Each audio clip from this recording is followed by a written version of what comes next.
soy el comandante de la primera zona militar aquí en la Ciudad de México. Mucho gusto, comandante.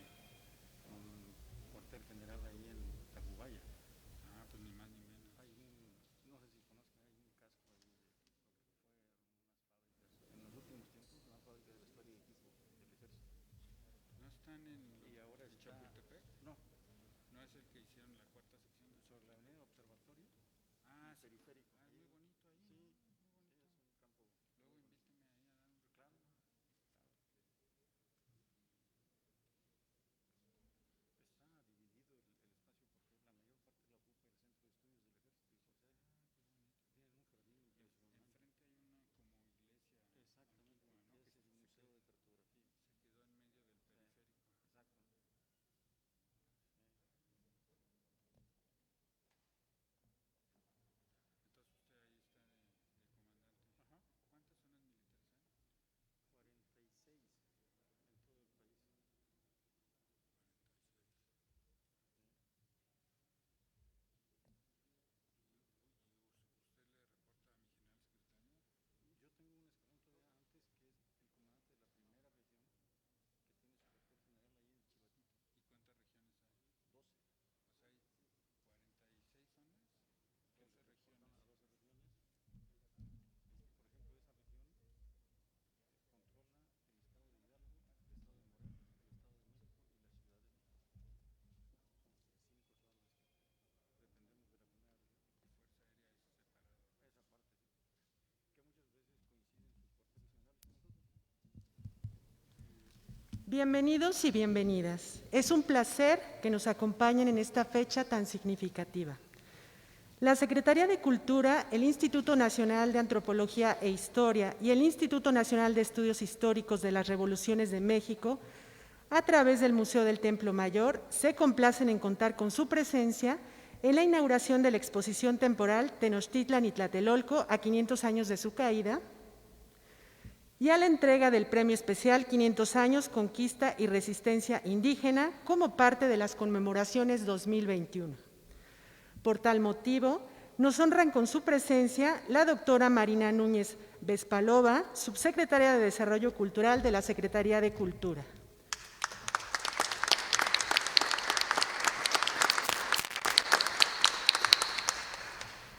El antropólogo Diego Prieto Hernández, director general del INAH.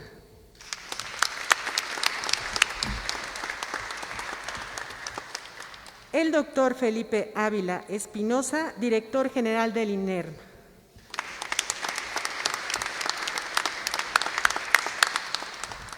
El general de brigada, diplomado de Estado Mayor, Eugenio Leonardo López Arellanes.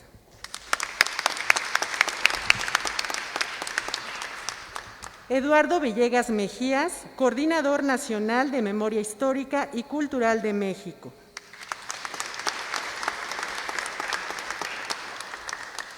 El doctor Daniel Millán, jefe de la oficina del canciller Marcelo Ebrard.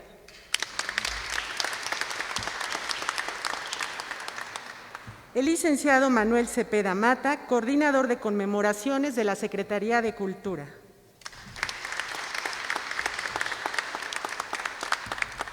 La doctora Aida Castilleja González, secretaria técnica del INAH. Y la maestra Patricia Ledesma Bouchán, directora del Museo del Templo Mayor, a quien cedo la palabra. Escuchemos las palabras de la maestra Patricia Ledesma Bouchán.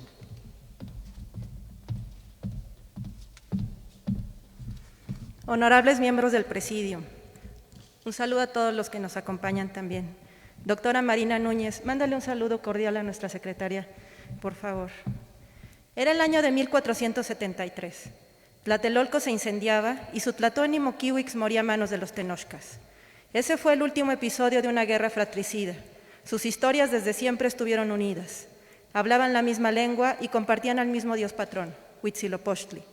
Ambos se hacían llamar mexicas y habitaban las ciudades de Mexico Tenochtitlan y Mexico Tlatelolco, originalmente separadas por un tramo de agua que conforme pasaron los años se redujo hasta unirlos geográfica, mas no políticamente. Tlatelolco sufrió las implicaciones de la derrota. pasaría a formar parte de la larga lista de pueblos sujetos a la Triple Alianza y tendría un senescal proveniente de Tenochtitlan como gobernador. Nadie se imaginaría que unas décadas más adelante, un nieto del vencido Moquihuix habría de dirigir la defensa de ambas ciudades, el joven Cuauhtémoc. La arqueología nos enseña que todas las obras humanas son finitas, incluidas las ciudades. Algunas dejaron de existir por desastres naturales, otras fueron abandonadas por sus habitantes, pero muchas otras fueron víctimas de los seres humanos, ya fueran sus propios habitantes o invadidas por grupos foráneos. Tenochtitlan fue de estas últimas, sitio puntal donde ocurrió la hierofanía, ciudad santuario, años de cuidadosa planeación, cálculos matemáticos y muestra de una avanzada ingeniería civil a sostener lo impensable. Una ciudad en medio de un lago, imposible de sitiar, o eso es lo que pensaban los mexicas. El 8 de noviembre de 1519, de acuerdo al calendario europeo, llegó al lugar un grupo que pocos se imaginaban 2 años después la iba a reducir a cenizas. El ejército que comandaba Hernán Cortés estaba compuesto no solo por hombres europeos. En sus filas había cientos de indígenas que habían sido enemigos de los tenochcas, o bien que sufrieron los altos y a veces inhumanos impuestos exigidos por la Triple Alianza. Lo que ocurrió en 1521 en Tenochtitlan y Tlatelolco fue un episodio histórico en el que, como pocos, la ciudad jugó un papel fundamental.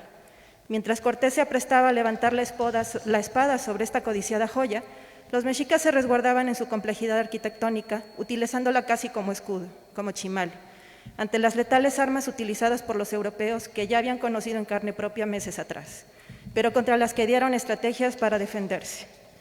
El asedio a las ciudades gemelas duró más de 3 meses. La bravura de los mexica obligó a Hernán Cortés y a sus hombres a cambiar de táctica varias veces.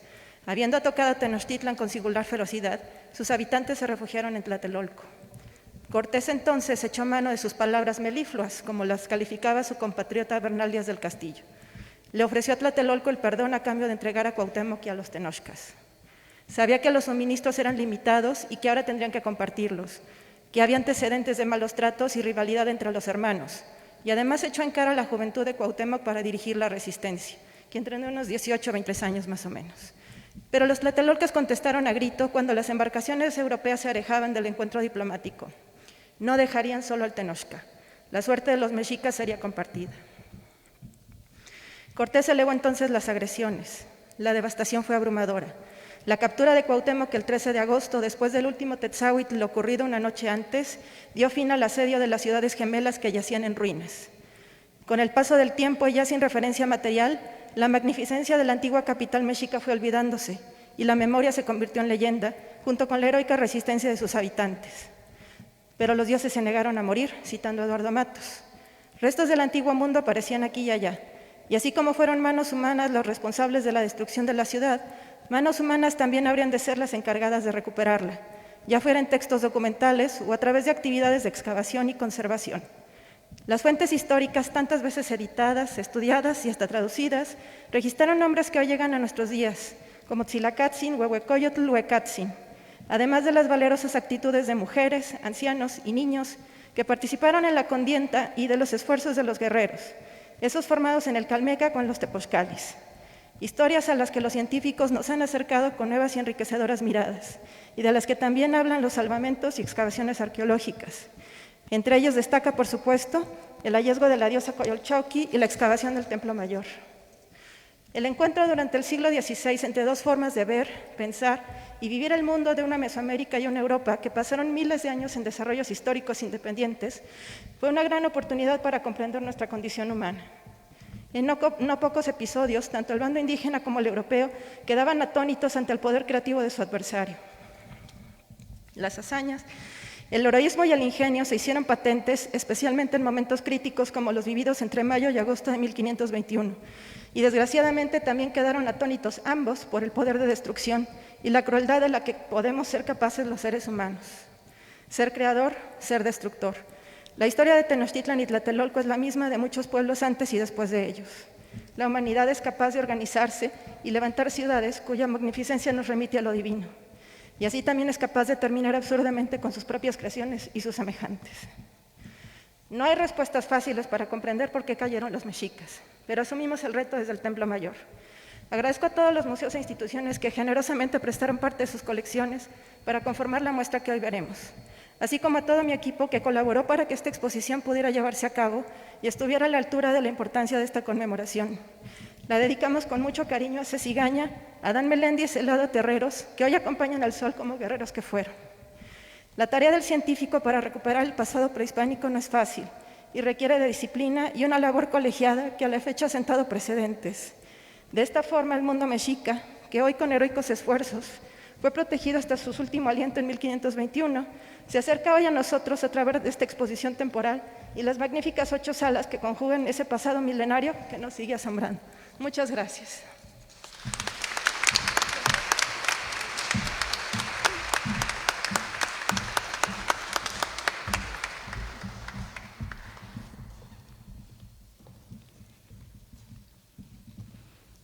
Hay que descolonizar la historia.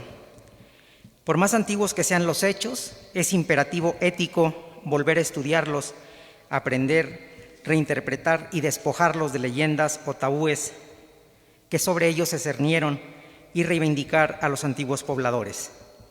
Beatriz Gutiérrez Müller. Vamos a darle la bienvenida al arquitecto Juan Manuel Garibay López, que se suma a esta conmemoración esta mañana.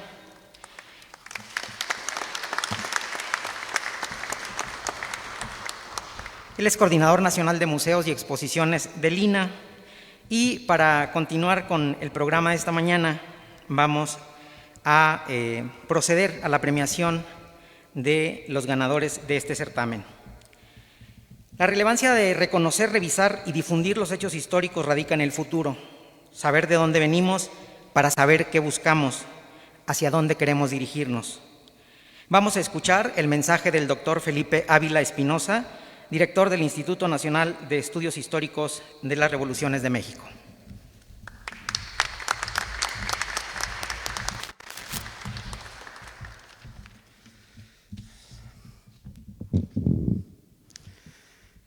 Muy buenas tardes a todas y a todos.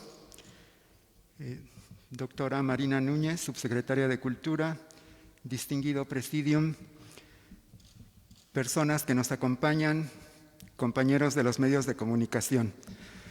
Para el Instituto Nacional de Estudios Históricos de las Revoluciones de México es un honor participar en esta ceremonia de inauguración de una gran exposición y también de la premiación de los trabajos que fueron considerados por un jurado con algunos de los mejores expertos en estos temas, tanto hombres como mujeres, y que hicieron una rigurosa selección de la cual hoy tenemos aquí la presencia de quienes resultaron ganadores.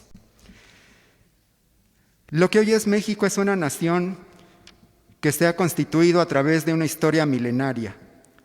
Nuestro país está formado por diferentes pueblos, etnias y culturas, cada uno con una rica historia, tradición, lengua, costumbres y tradiciones. Si algo define la evolución de los distintos pueblos, etnias y culturas que hoy constituyen nuestra nación, es una larga lucha milenaria por la libertad, la justicia y la igualdad. Esta historia hunde sus raíces en los pueblos originarios asentados en estos territorios desde hace miles de años.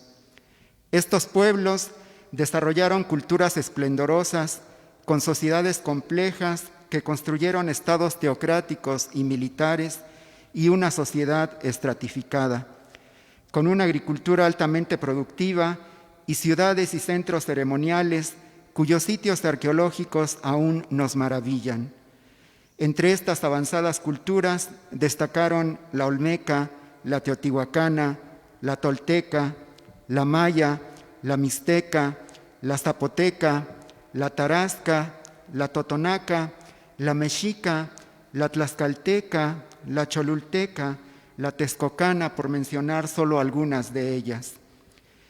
Buena parte del origen étnico, social, económico, político, cultural y religioso de lo que hoy es México proviene de los acontecimientos que sucedieron hace alrededor de 500 años en estos territorios. En 1521 cayó la ciudad de Tenochtitlan, sede del Imperio Mexica y corazón de la Triple Alianza.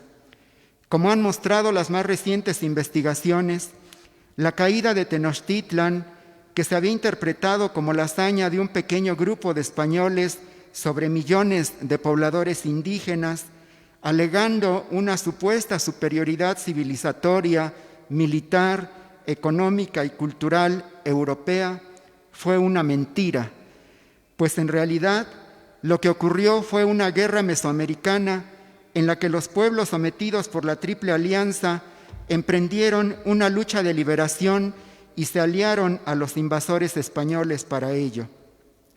La caída de Tenochtitlan en 1521 y las guerras posteriores para derrotar a los tarascos, a los mixtecos, a los zapotecos, a los mayas y a otros pueblos del norte de lo que hoy es México, fueron realizadas sobre todo por pueblos indígenas que se asumieron como pueblos conquistadores, que buscaban su libertad y mejores condiciones de vida y que se aliaron para ello con los invasores españoles. Los pueblos indígenas derrotados fueron sometidos a la esclavitud y asignados mediante el sistema de la encomienda y después del repartimiento a conquistadores y colonos españoles a quienes tenían que entregar tributo y trabajo. Una parte de la nobleza indígena sobreviviente formó parte del nuevo sistema de dominación de manera subordinada.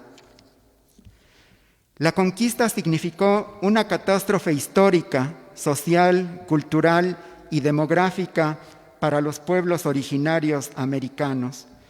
Generó una sociedad de castas opresiva que hizo esclavos a los indígenas que resistieron y a los africanos esclavizados traídos ante la enorme mortandad provocada por la conquista, que les quitó sus tierras, que los hizo tributarios y los repartió entre los conquistadores y colonos para explotarlos mediante la encomienda, el repartimiento y el servicio personal, que no eran otra cosa que trabajo forzado y esclavo en un nuevo orden social de dominación que impuso su lengua, su cultura, su religión, su ley y sus instituciones, pero que no pudo acabar con la identidad y la organización de las comunidades originarias.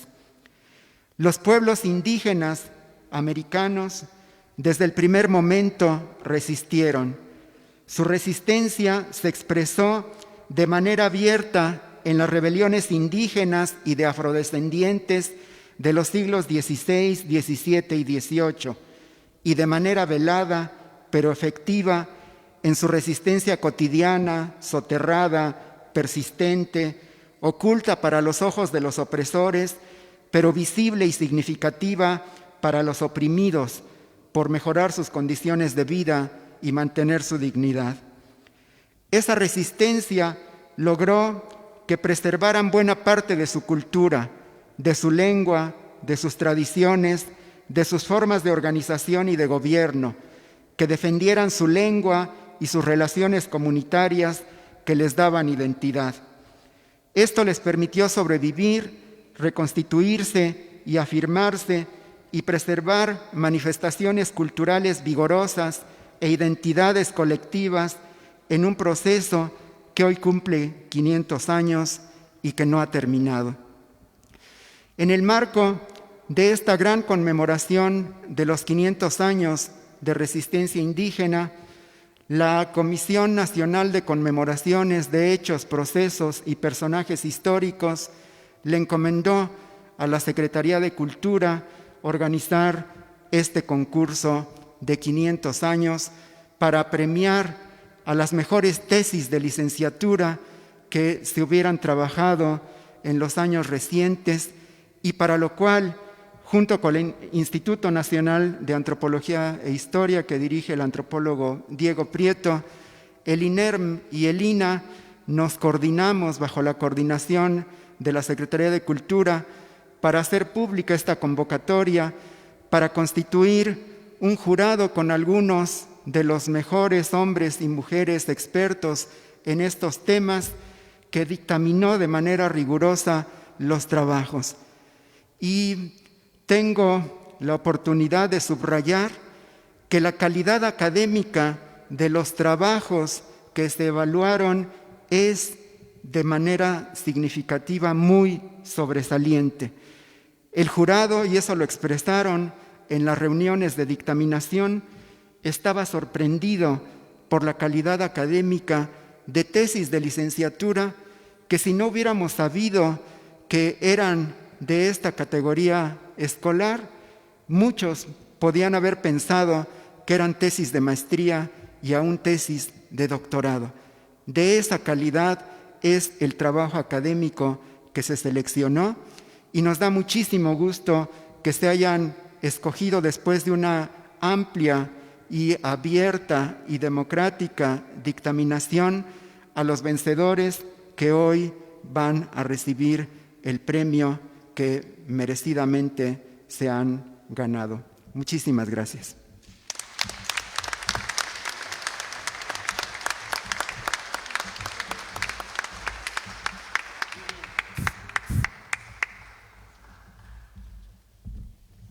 Bien, muchas gracias al doctor Ávila Espinosa.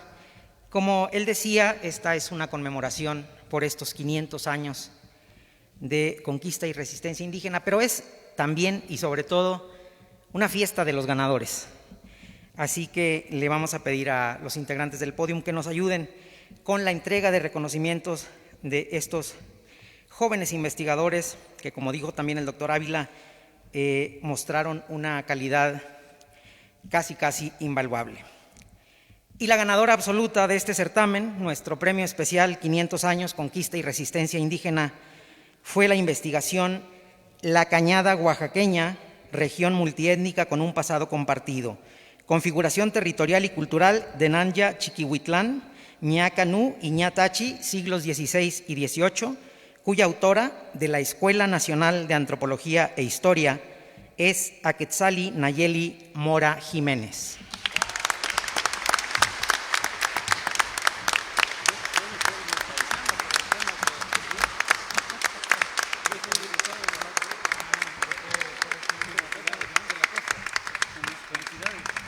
Gracias. Sí, puedes pasar aquí. Gracias. El segundo sitio de este jurado calificador fue concedido al trabajo El mapa de Atenco Mixiahuala, su escritura y cartografía, cuyo autor es David Méndez Gómez, de la Escuela Nacional de Antropología e Historia.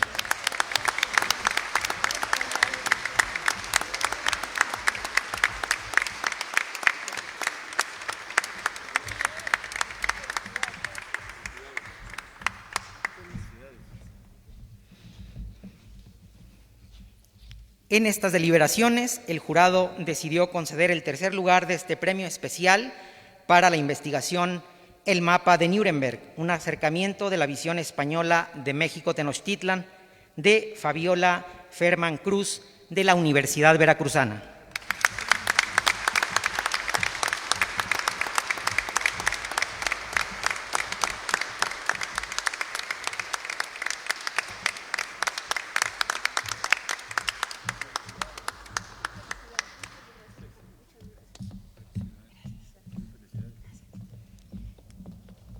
Y ante la calidad de los trabajos de la que hemos venido hablando, el jurado decidió también conceder 2 menciones de honor, de una de ellas se encuentra hoy entre nosotros para recibir su reconocimiento. Esta fue para el trabajo Conflicto y Cultura Política en los Pueblos de Indios Novohispanos, Mestitlán, durante el siglo XVIII, cuyo autor es Leopoldo Martínez Ábalos, de la Escuela Nacional de Antropología e Historia.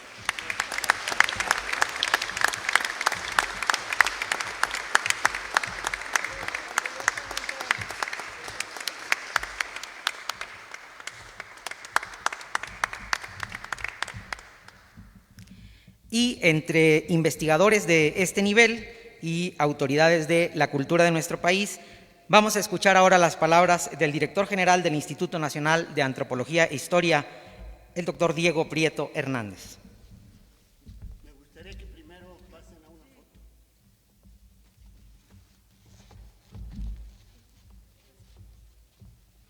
Por aquí se pueden, aquí.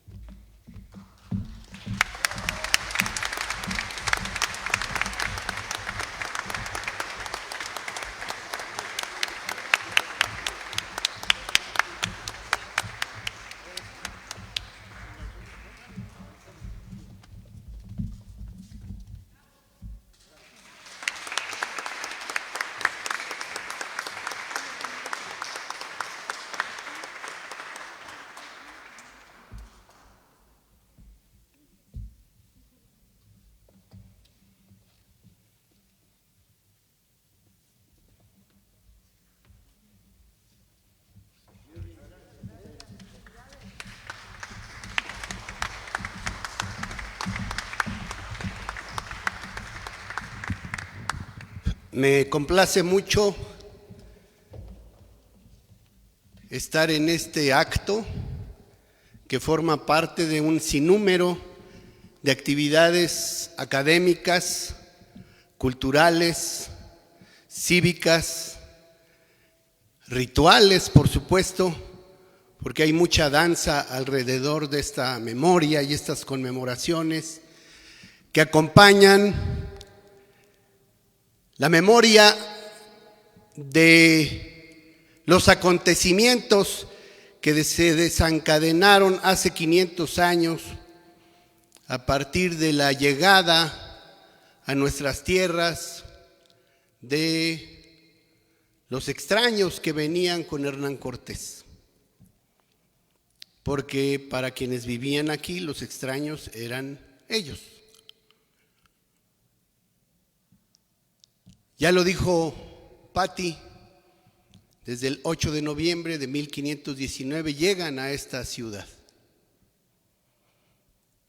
Poco menos de 2 años después, habrían de caer las ciudades gemelas Tlatelolco y Tenochtitlan, las ciudades del pueblo mexica. Estamos justamente aquí, en el corazón de los acontecimientos, tanto los acontecimientos gloriosos, porque aquí floreció un pueblo, una cultura, una cosmovisión, una manera de vivir en el mundo y también un centro hegemónico que dominó buena parte del territorio que ahora es México. No todo el territorio, ni siquiera toda el área cultural que los antropólogos del siglo XX llamaron Mesoamérica. Había al menos 3 fronteras que nunca el poder mexica pudo traspasar. Al sur, la frontera de los mayas, que nunca pudieron ser dominados por el Estado mexica. Al occidente, la frontera del Estado Tarasco, de los purépechas, que tampoco se dejaron. Al norte, la compleja frontera con los grupos chichimecas, que por supuesto eran valerosos y tenían también una compleja cultura, aunque no les gustara a los grupos de cuño nahua, a los que se asumían como descendientes de los toltecas. ¿Qué quiero decir con esto? Que, insisto, aquí floreció una gran ciudad, pero también, como decía Felipe Ávila, un centro hegemónico que dominó pueblos, que instauró un sistema tributario y que, por supuesto, establecía conflictos con muchos pueblos hualtépetl, con muchos señoríos que incluso al interior de estas fronteras tampoco pudieron ser dominados, como los tlaxcaltecas, como los del señorío de Meztitlán. Hay una tesis sobre este pueblo, que después fue República de Indios. Había conflictos porque si algo nos enseña la antropología y la ciencia política es que donde hay poder hay resistencia y por lo tanto donde hay opresión hay rebelión. Y aquí, por supuesto, como ha dicho Felipe Ávila, había rebeliones. No era un mundo totalmente armónico, pero sí era un mosaico de civilizaciones y culturas profundamente avanzadas. Hay que desterrar, todavía hoy vi en algunas redes de España la idea de que aquellos amigos vinieron a civilizarnos. Eso es falso. Vinieron a ocupar una tierra que no era de ellos. Vinieron a representar un sistema que, aun si hubiese sido derrotado Cortés, se expandía de manera avasalladora, inaugurando el primer sistema mundo, un sistema colonialista, un sistema mercantilista, un sistema capitalista que se fundó en la dominación, en el despojo y muchas veces en el exterminio de muchos pueblos, prácticamente de todos los continentes. Todavía en Europa hay naciones que pelean soberanía, independencia. Es decir, no es un problema de España y México, es un problema de un sistema que se expandió de la mano de la discriminación, del sometimiento, de la imposición y de la invasión colonialista. De eso se trató. Por eso el 13 de agosto no es la culminación de la conquista, es el inicio de muchas guerras de conquista que ya explicó Felipe Ávila. Hacia el occidente, la guerra del Mixtón, la guerra que se desarrolló en todo el mundo tarasco o purépecha, la guerra chichimeca que duró más de 50 años, desde 1540 hasta 1591, la guerra contra los pueblos mayas, guerra que todavía continuó hasta el siglo XIX y a principios del siglo XX. Por eso, además de la toma de México Tenochtitlan, el 13 de agosto puede recordarse como el inicio también de 500 años de resistencia indígena, el inicio también de 300 años de dominación colonial que fueron acompañados de el surgimiento lento, difícil, complejo de un sentido de nación. Un sentido de nación que estalla en el primer grito de Hidalgo en 1810, en la madrugada del 16 de septiembre, y que converge en la consumación de la independencia de este país en 1821, exactamente 300 años después de este fatal acontecimiento que fue la caída de México Tenochtitlan. Pero lo que se cae puede levantarse.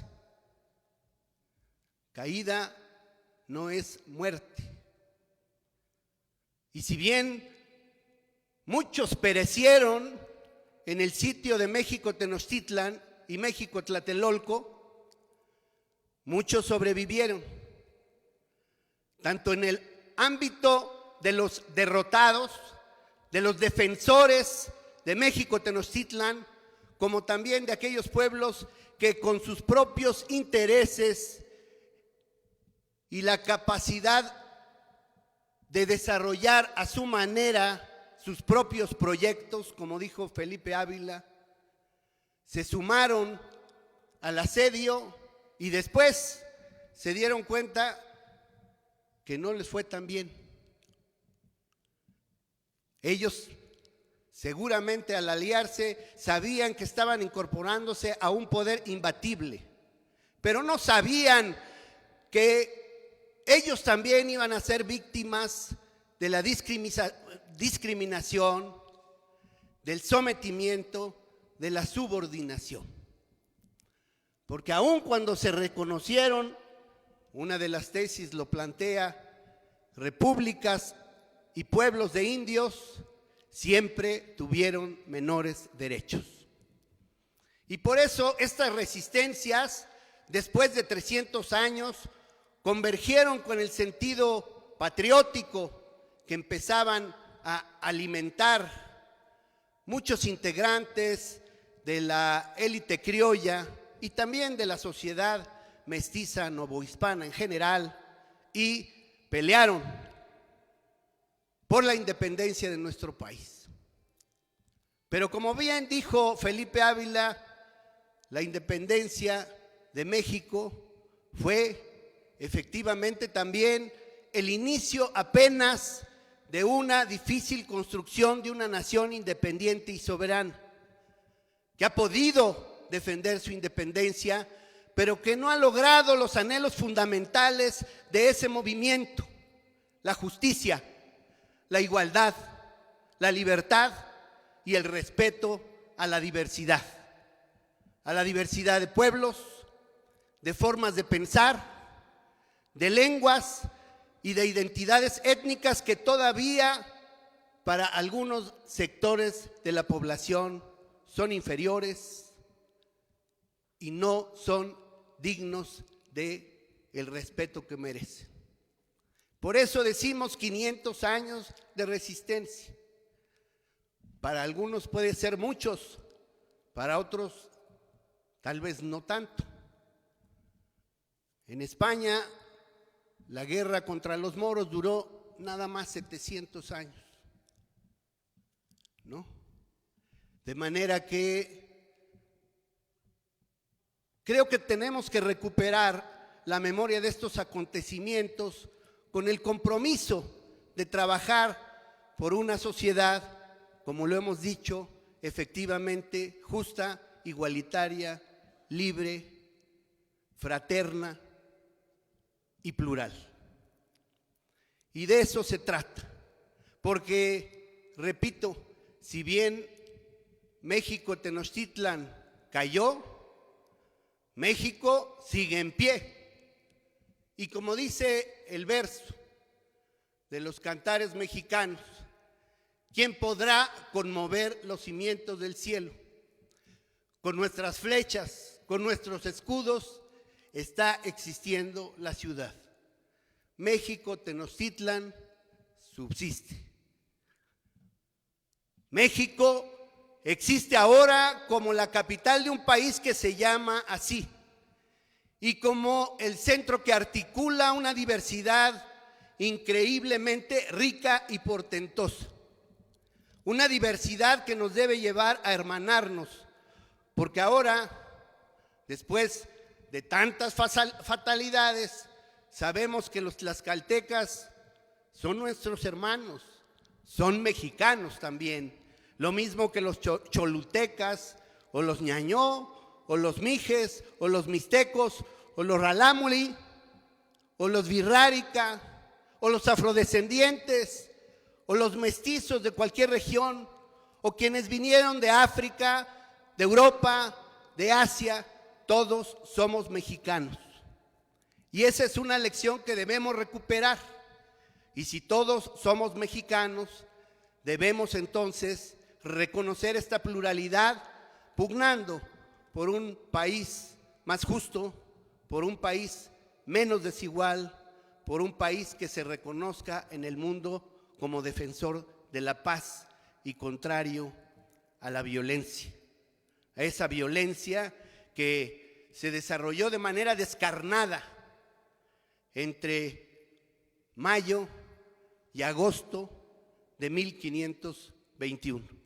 Por eso me da mucho gusto que este acontecimiento esté acompañado de mucha reflexión, de mucha discusión plural, de muchos eventos y actividades, series de televisión, publicaciones por decenas y, por supuesto, también los magníficos trabajos de los compañeros que acabamos de premiar, que yo espero, vamos a ver cómo podemos lograr que se publiquen.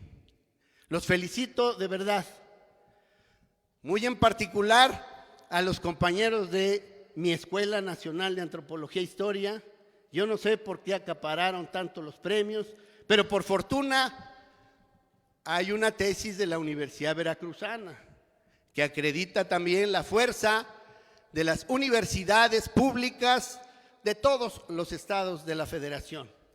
Y con la Universidad Veracruzana nos hermanan como INA muchísimos vínculos, muchísimos lazos y por supuesto este hermoso Museo de Antropología de Jalapa. Me da gusto también entonces que hoy podamos inaugurar esta magnífica exposición Tenochtitlan y Tlatelolco a 500 años de su caída, que atestigua la gloria y la fama de México Tenochtitlan y también esta confrontación, que no fue un simple encuentro, entre dos visiones del mundo, entre dos impulsos civilizatorios, respetables ambos, nada más que uno se impuso por la fuerza, cosa que debemos procurar que no vuelva a ocurrir. Esta exposición es resultado del magnífico trabajo desplegado por el Museo del Templo Mayor,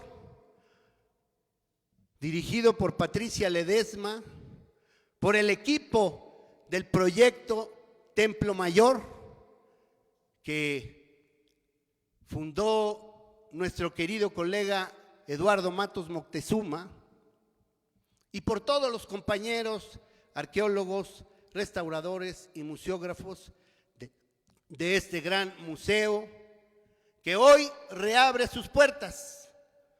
Hay que decirle a la gente que a partir de hoy, 13 de agosto, más bien de mañana, 14 de agosto, ya está abierto con las medidas sanitarias respectivas este gran Museo del Templo Mayor. Tenemos todavía que esperar un tiempo para retomar el recorrido por la zona arqueológica, pero no pasarán muchos meses para que esto pueda ser posible, de manera que se rearticule la zona arqueológica y el Museo del Templo Mayor y las ventanas arqueológicas que pronto se van a presentar y progresivamente abrir al público. En el Marqués del Apartado, en Guatemala 24, el Güey Zompantli, en los bajos del Centro Cultural de España, miren ustedes qué paradoja, se encuentra el Calmecac, la Escuela de los Nobles Mexicas, esa ya está abierta.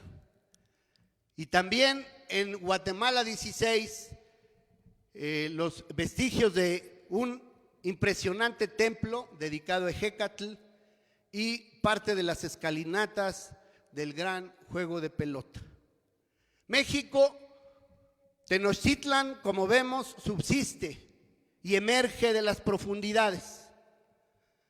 Terminaría diciendo que esta emergencia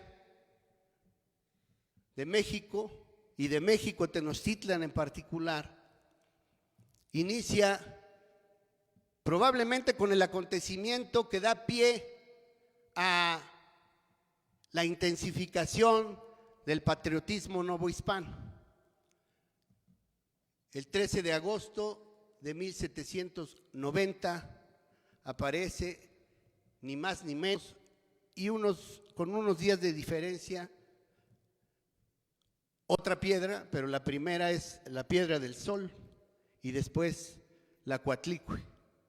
Desde entonces, esta Tenochtitlán que cayó emerge y sigue emergiendo en el Güey Zompantli, en el templo de Ejecatl, en el Calmecac, en los restos del Palacio de Atzayacatl, en el edificio de Nacional Monte de Piedad, en las escalinatas de un gran edificio al norte del Templo Mayor que podemos admirar sobre la calle de Argentina. Estamos entonces como INA haciendo un gran trabajo de investigación de recuperación y de difusión de estos importantes hallazgos.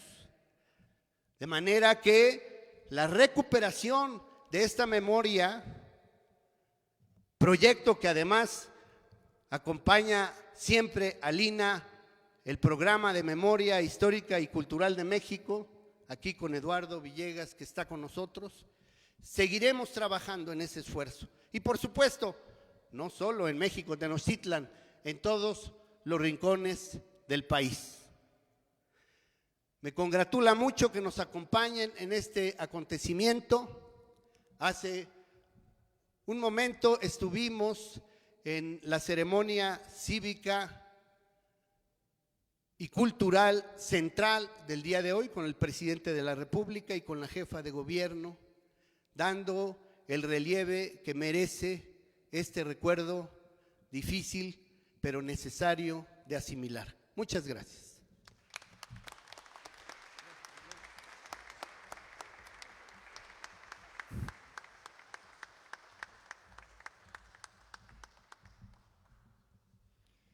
Muchas gracias al doctor Diego Prieto por sus palabras tan emotivas. Tiene razón cuando menciona la relevancia que tiene la Escuela Nacional de Antropología e Historia y el reconocimiento que hace sin duda la Universidad Veracruzana. Y como creo que todos podemos entender que en días como este el tránsito en la ciudad suele ser más complicado, sobre todo en el centro histórico, no queremos dejar de mencionar que hubo una segunda mención que apenas llegó por estas razones, pero el trabajo es tan arduo y tan difícil de estos muchachos que me parece justo reconocerlo, así que vamos a darle un aplauso y su reconocimiento a Hugo Zacapanzi Quintero de la Universidad Autónoma de Tlaxcala, quien con su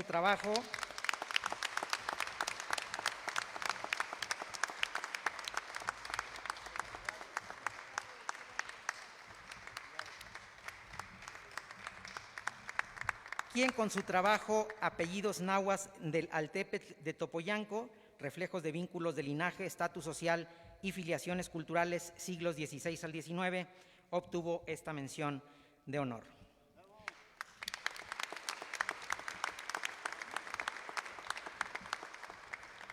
Hoy concluye aquí el proceso de este premio de investigación, Premio Especial 500 años, Conquista y Resistencia Indígena, pero al mismo tiempo inicia, como decía el doctor Prieto, esta exposición en el Museo del Templo Mayor, y todo ello es parte de un esfuerzo que realizaron varias instituciones, el INA, el INERM, Memoria Histórica, la Secretaría de Economía y, por supuesto, nuestra Secretaría de Cultura, y por esas razones y en nombre de ese esfuerzo le voy a pedir a la subsecretaria de Desarrollo Cultural, Marina Núñez Vespalova, nos dirija un mensaje.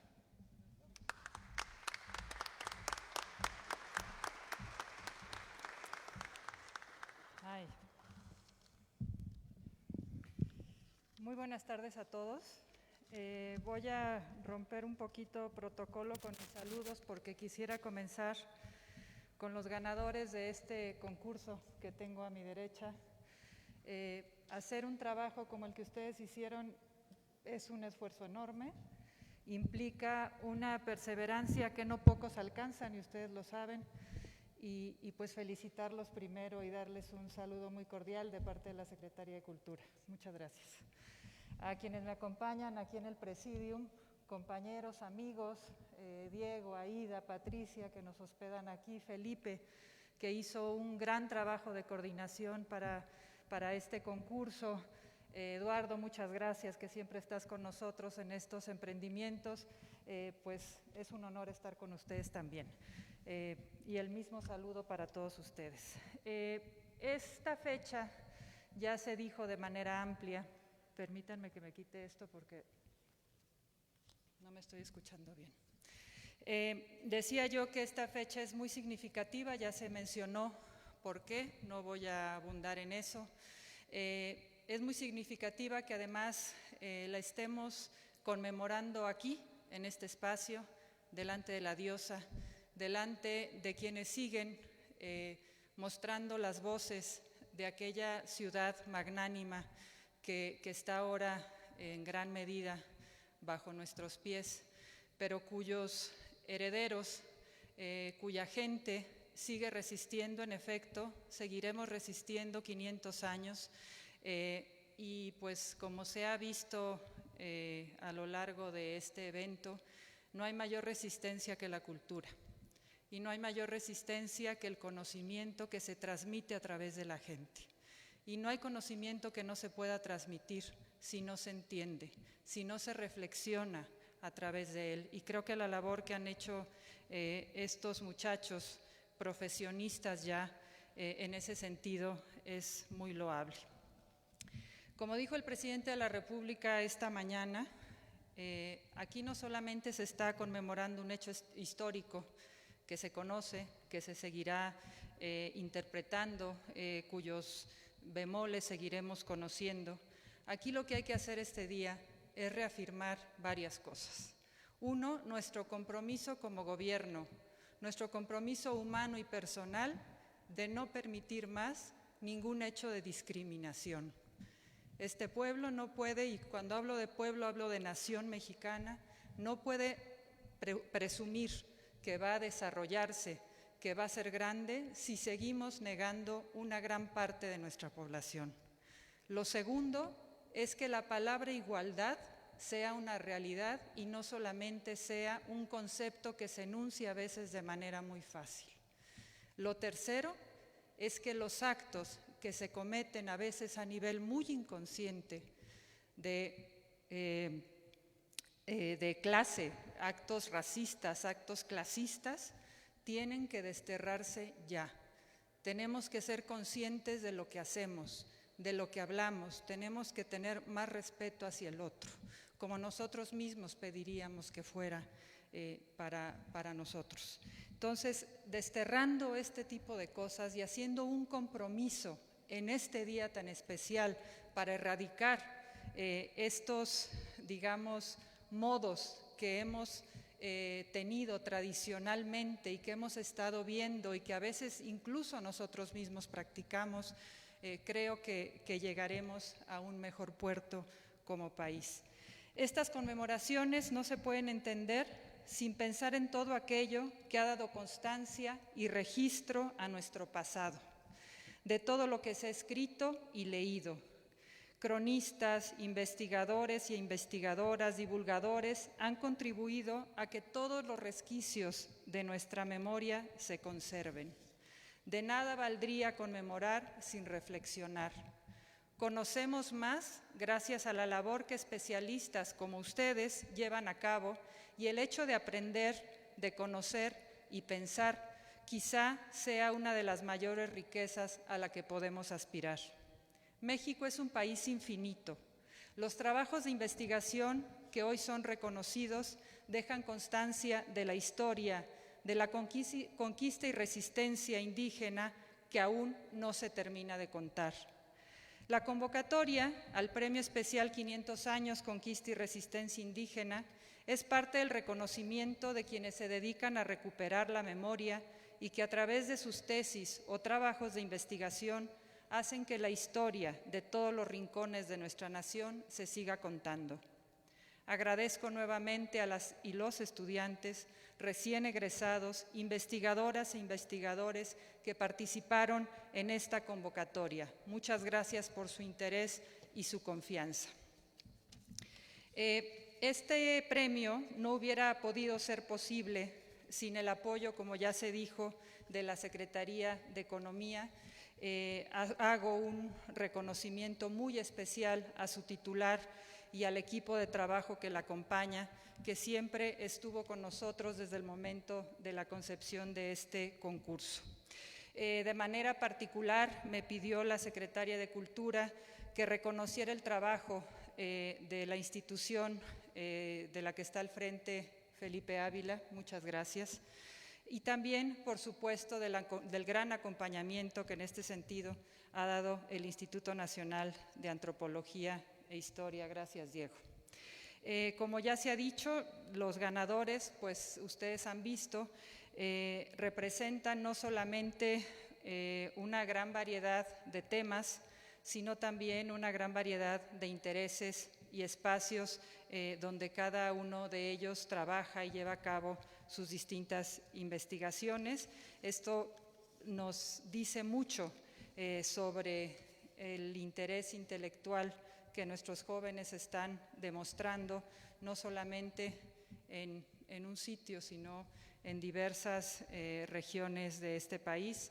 Me alegra muchísimo que haya representatividad de Veracruz, pero también de Tlaxcala, además, con un tema que incide de manera directa en la tradición de aquí del centro. Y bueno, felicidades a los ganadores. La gloria y la fama de esta gran ciudad también se refleja a través de ellos, seguirá viviendo y perdurando a través de ellos, y vuelvo nuevamente a reconocer su gran constancia. Quienes hemos estado haciendo trabajos como los que ellos han hecho, sabemos que esto implica un placer enorme cuando se termina, pero un sacrificio muy grande cuando se está en plena labor y sobre todo en el inicio. Entonces, muchísimas felicidades. En efecto, como bien dijo el director general del Instituto de Antropología, vamos a ver de qué manera difundimos este conocimiento que no se difunde, conocimiento que se pierde, y vamos a apoyar desde la Secretaría de Cultura a que esto sea posible, a que se conozca y que también los propios investigadores tengan la posibilidad de promover lo que han hecho y de compartirlo. Muchísimas gracias, muy buenas tardes.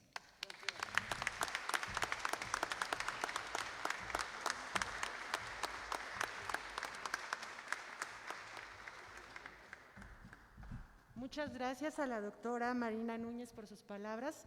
Invitamos nuevamente a los premiados y con mención honorífica a que pasen al estrado para que les tomen una fotografía oficial.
Agradecemos a todos y a toda su presencia, a los miembros del presidio. Los invitamos a pasar a la sala norte de exposiciones temporales para cortar el listón inaugural.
Yo lo detengo mejor, gracias.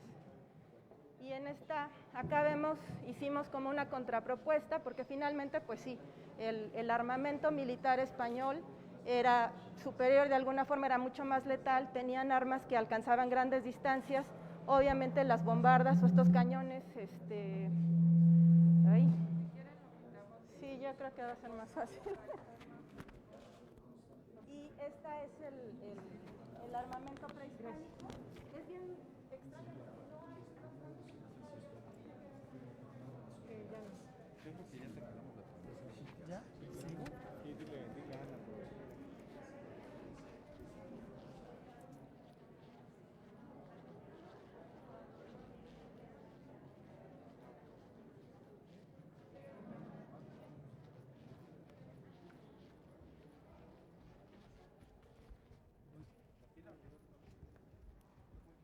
Nada, que acabes con la transmisión, dice Ulises. Dile que, híjole, ojalá que se quede ahí. ¿Ya la terminó? Espérame, yo te termino. ¿No tenemos salida? ¿No tenemos salida?